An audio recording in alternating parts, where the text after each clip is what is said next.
We'll guide you through how to extract Notion to Anytype. Quick disclaimer, skipping a single step will affect your final result, so you need to follow this step-by-step guide carefully.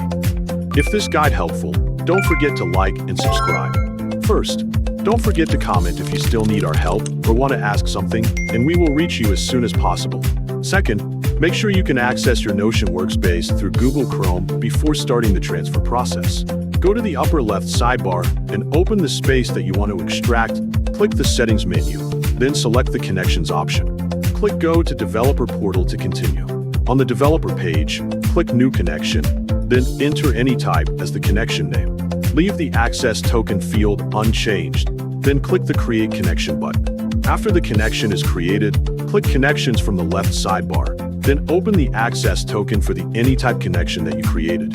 Go to the Access Token section and copy the generated token for later use. Return to the main Notion page, then open the Guide Hub space. Click the Settings menu again, then select the Connections option. Click the Manage option, then open All Connections. Find the Anytype connection, click the three-dot icon beside it, then select Manage Connection. Click Edit Access, then enable all available files so the connection can access your content. Remember that exported Notion files cannot be imported properly into Anytype, so this tutorial uses the Notion API import method instead.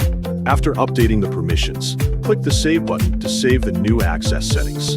Now switch to the Anytype application, then right-click the sample space from the left sidebar. Select Channel Settings from the available menu, then choose the Import option to continue the process. Select Notion as the import source, then paste the copied access token into the required field and click the Import Data button. Click Proceed to begin the import process. You can view the transferred data in your Anytype space and confirm that the migration was successful.